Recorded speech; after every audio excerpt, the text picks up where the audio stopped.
I am so honored to participate in the People's Summit 2022 as the keynote speaker for the International Association of Schools of Social Work. I am Nathaniel DeCaires from the Twin Island Republic of Trinidad and Tobago, the most southerly islands in the Eastern English-speaking Caribbean. And I would like to share with you today some thoughts on the theme for the global agenda going forward, co-building an eco-social world, but my emphasis will be on the subscript, leaving no one behind. As I prepared for this keynote, I reflected on those words. What does leaving no one behind actually mean, and what does it signify, and what will this represent for us as a global social work community moving forward? And there are a couple of things that were very clear to me. Firstly, that the inequalities, inequities that pre-existed COVID-19 showed themselves so strongly during the pandemic time. From the very earliest days, early 2020, we saw the depth of inequalities and inequities across the globe, within territories as well as between cross-border inequalities. And that became even more pressing when the vaccination movement began. In the midst of this COVID-19, we've also faced what has been referred to as the twindemic of racial discrimination. And all of these situations were not brought on by the pandemic, but they certainly were deepened, and they showed us the urgency of response, of working harder towards bridging those social justice gaps. And unfortunately, they may have deepened and widened during this pandemic time, and it may be an uphill climb to close those gaps. But we know now, and we recognize that these are real problems that continue to exist. The other thing that I thought about is that this message, co-building an eco-social world, has a futuristic tone that speaks of the way forward, the tomorrow that we are looking towards, and how that tomorrow will come about. But implicit, I think, in that thinking is the message that small island developing states of the underdeveloped and developing world may be receiving about the global north and about developed countries, which is that the pandemic is over. But that is not our reality in the developing world. We are still very much in the throes of the COVID-19 pandemic. We are hopeful, we are optimistic about the future, but our reality is not one in which we can say that the pandemic is a thing of the past. And so my reflections on leaving no one behind, confronting Caribbean realities, really asks us as a global social work community to be willing to see the realities of territories and countries different from our own, which continue to reel from the effects of the pandemic and other multi-layered situations. And I am really grateful for the opportunity to share some of those experiences and some of those realities with you. So one of the first realities that I would like to highlight is that of the nature of our economies, the fragility of our economies, that in many ways it feels like our economies continue to be shrinking. Well, while we speak of economic recovery, again in very positive and promising terms, we want to acknowledge how our economies have shrunk over this pandemic period. A large majority of the territories of the English-speaking Caribbean are built on and dependent on the tourism industry and all the trickle-down industries from tourism. What has happened over this period is that the tourism has declined. The movement of tourists to this region has been blocked or was blocked by restrictions, border closures on both sides, and other pandemic restrictions, and then the vaccination mandates, etc., restricted the movement of persons.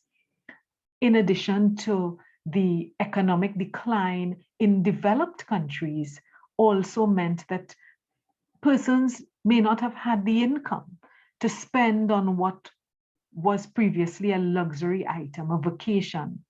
And so maybe sometimes we don't always think of how our vacation, our luxury, our opportunity to spend our earnings and our savings doing something recreational really involves creating employment and income and building economies of smaller and less fortunate sometimes territories. While the stillness of the pandemic, of the restricted movement through the pandemic also gave the environment a little breathing room, and we have seen the regeneration of our reefs, and flora and fauna has not been as beautiful as we see it now in many years, and we continue to be concerned about climate change and those concerns.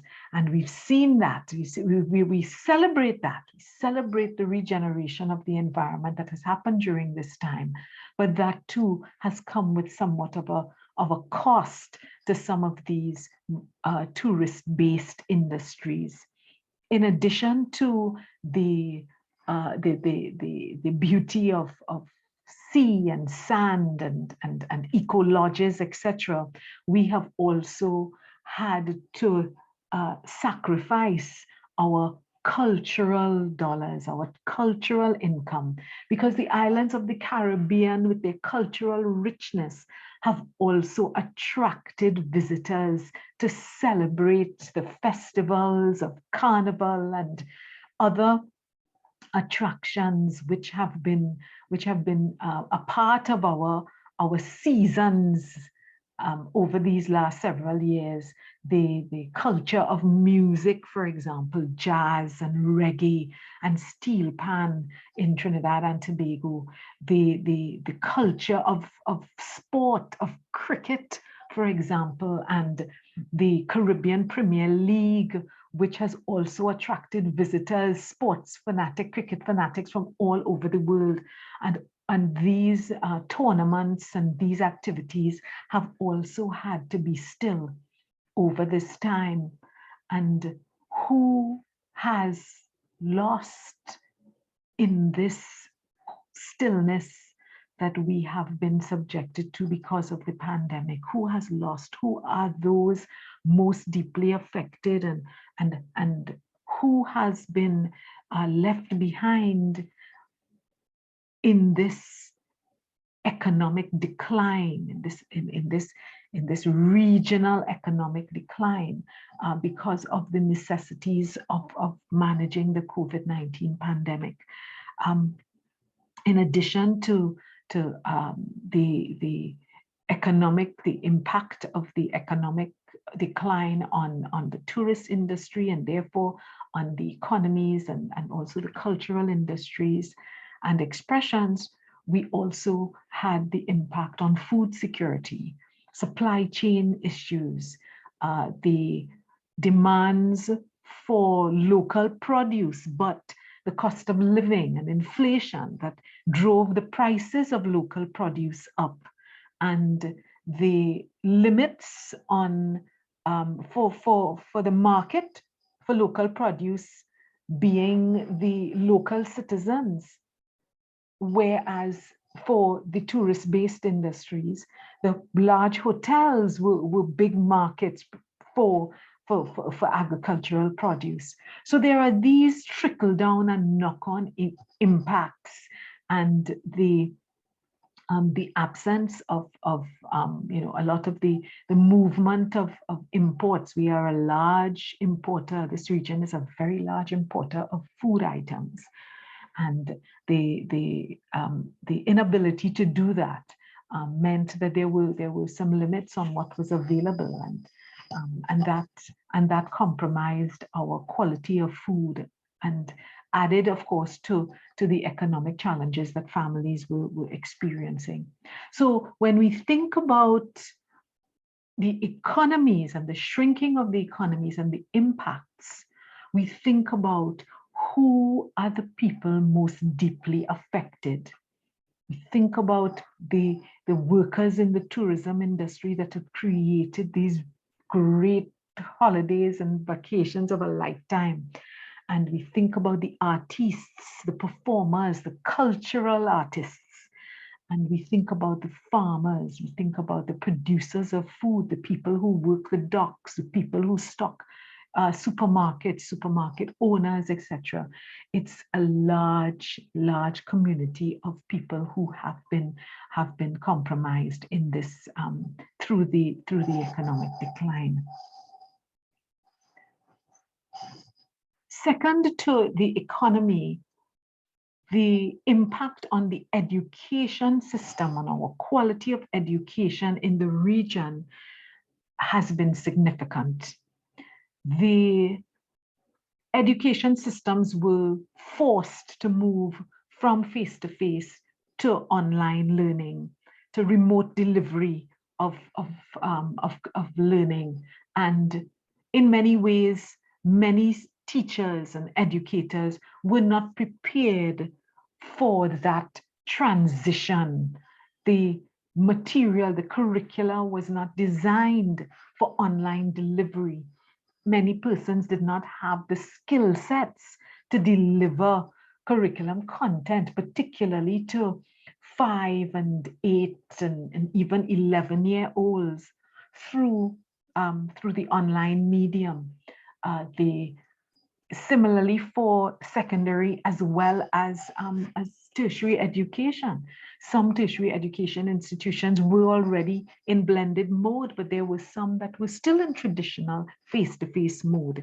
And so students were forced to adapt and adjust, and there were challenges with assessments, etc. And the quality of product is now a question, right? The graduation rates are higher, but there may be some questions being asked about the quality of the product from higher education. That being aside, we also have the deepening of the educational divide, of educational inequality because of the digital divide, because of the inequitable connectivity across the region and across sometimes just within territories, the limited access. So many children were locked out of school and locked into a space where they could not access the education because they didn't have the resources to do so. In any one home, there might have been 4 persons, children as well as adults, needing access, needing to use a single device. There is only 1 laptop in the house. There are no tablets. Maybe 2 persons in the house in the home have a phone that can be used to access, but it's a challenge to access learning material and do assignments on a small 10-inch, I'm sorry, a 7-inch device. So those were major, major, major challenges and continue to be. Now that children, since April, children have returned to face-to-face classes, and we are seeing the impact on this. When education is a measure of human development, of the Human Development Index, we now are required to consider how our assessment, our placement on the global scale in terms of human development, how is this going to impact us? There are many knock-on effects as well of this period of online learning. Children who were unsupervised, children who were being supervised by persons who could not assist them with their work, and without direct access to the teacher, who could in fact give that kind of attention. There were a lot of other challenges, children who lost connection to their friends. So there's a social impact as well. And so when we think about who's being left behind in the education systems, we think about the inequities that had pre-existed. We think about how they have deepened. We think about the social determinants of wellness, not only health, but also social and other development, and how socioeconomics intersects with education and with achievement, with life chances, etc., and how our societies are going to ultimately be impacted by these inequalities that have been deepened over this period of time. This region is also particularly vulnerable to natural disasters. The Atlantic hurricane season is approaching again, the middle of the year, from the 1st of June right up until the end of October, November. We have some of the most intense storms that have been become even more dangerous because of global warming and the warming of the seas. And so during this pandemic time, this region has seen some destructive hurricanes pass through. The Bahamas and Puerto Rico and Dominica have seen some of the worst of it. We've had severe floodings, landslides, mudslides, widespread destruction, displacement of persons. And in the midst of the pandemic, where there were restrictions and public health protocols that could not be maintained, and public health and facilities that were also affected by the movement of these dangerous storms. And in the midst of all of that, in St. Vincent, there was the eruption of Mount Soufriere volcano that had been dormant for about 40 years, and that too created displacement and destroyed homes and destroyed agricultural land, and agriculture being a major income earner in St. Vincent, and the displacement of people, the ash that spread across the islands and affected communities, persons with respiratory problems, etc. When we think about people being left behind, we also think about persons who have been displaced not by their own will, nor by anything over which they had control. And so we think about how we can work together with communities to create systems of disaster resilience. We have seen evidence of disaster resilience in these regions, but no one is in fact looking at how we can strengthen those to be protective measures and not only reactive or responsive. So the most vulnerable persons will always be the persons at greatest risk when there is a natural disaster. And we think about how we can, how we are in fact leaving them behind, how they have been left behind in some way. The ongoing threats to public health from the COVID-19 pandemic, these threats continue, that persons are we have a high rate of non-communicable disease, and that's a challenge, because the word comorbidity is one that we now live and breathe, and persons with multiple comorbidities are at greater risk, and that continues to be of grave concern, not only for contracting the COVID in the present and recovering from it, but for long-term health and wellness, because at this point we still do not know what this COVID-19 pandemic, what is the long-term impact of being affected and infected with COVID-19 may be. We're starting to see some signs. Long COVID is real, and we've seen some signs. But when we add the global warming and the intense heating and high levels of UV, and how that has impacted our farmlands and our crops, and the movement of swarms of locusts, etc. And we also add the problem with mosquitoes and the spread of dengue fever and other serious illnesses. In the midst of the COVID-19 pandemic, these things continue. These things did not stop, and they were just worsened and intensified by this pandemic. We think about people who are maybe most vulnerable. In addition, mental health became a public health crisis. Pre-existing in small island developing states which are resource-strapped, mental health services may not always address the needs of all persons. And so there were some challenges before with respect to mental health services, but during the pandemic, many of those services stopped, the access to medication declined, and then added to that, we had the stress to mental health that this pandemic also brought on, and how persons coped. We've seen some evidence of an increase in suicide and suicide ideation and successful suicides, anxiety, depression, and also self-harm.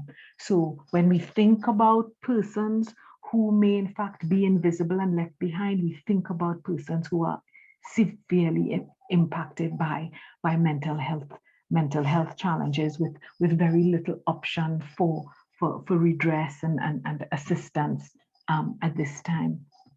And I mean, we can all fall into this category, let me also say, because in many ways our mental health was tested. All of our mental health has been tested and continues to be tested during this time. Morbid, this may sound quite morbid to speak about the burden of death, but in our small societies, which are still very traditional in many ways, strongly faith-based, the high death rate and the lockdowns and the restrictions and even the border closures really challenged our ability to honor our loved ones and to honor the traditions around how we deal with death and dying and the disposal of remains, etc. A lot of rituals are suffered during this time, and many people carry a burden of guilt that they could not do for their loved one what they would have liked to do. And we must acknowledge that grief, the realities of grief and loss of persons that we love, is one level of burden, and at the other level is not being able to do for them what you hope that somebody would do for you when your time came, to be able to honor you in that very, very tangible way. And this we must acknowledge. We must acknowledge the number of people who are still grieving and grieving at a number of levels beyond the loss that they have felt. I turn my attention now to the youth, the young people who are finishing school, who are graduating, and who are facing an uncertain future. The job markets are restricted. The opportunities for mentorship and training and growth and development coming out of school, coming out of university, may not be available. And while we keep, championing the entrepreneurship and innovation and social innovation and this digital world, and we continue to say that to young people, not all of them have the same capacity to be able to in fact succeed in this new world that we're trying to create for them. And we must think about how the youth are our richest resource lie in their hands and in school bags and in the capacities of our youth. And if their future is uncertain, then it makes our future of our societies also uncertain. As we talk about youth joblessness, we also need to talk about the increase in technology-assisted violence, abuse, dating violence, sexual assault as well. During this time, the global estimates are that maybe 1 in 3 young persons is a victim, a survivor of some kind of abuse, or is in some kind of an abusive relationship.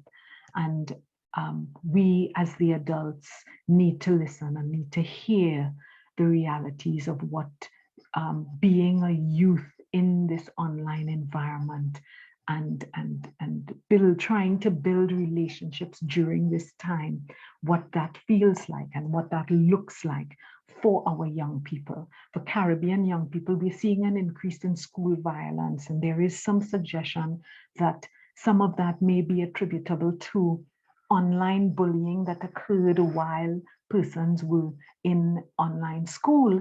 And now that they're back in face-to-face school, that is erupting in physical violence.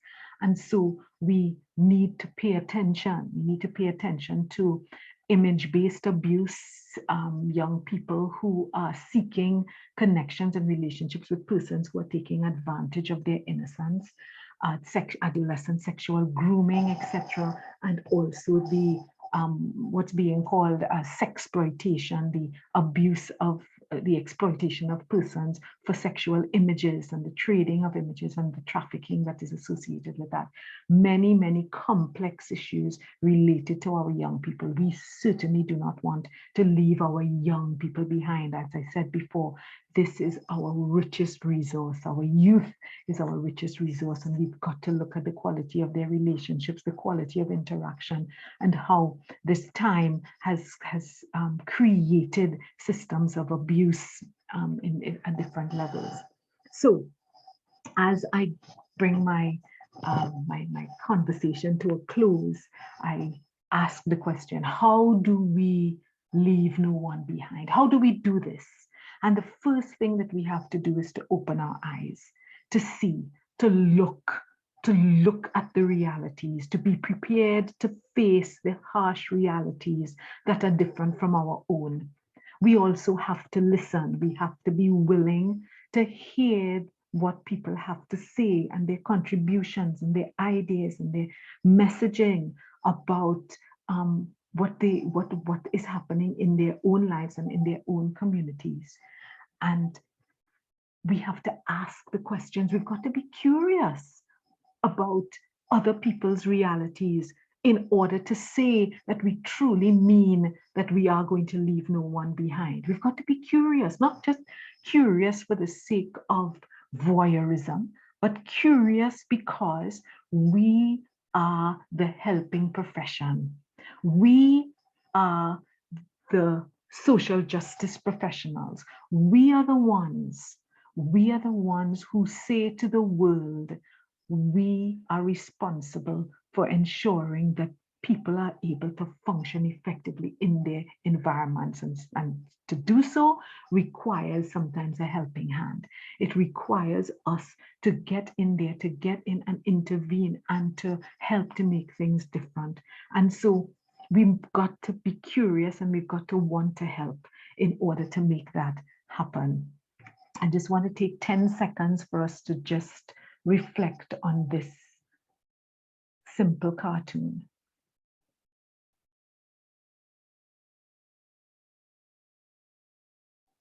do I need to say more?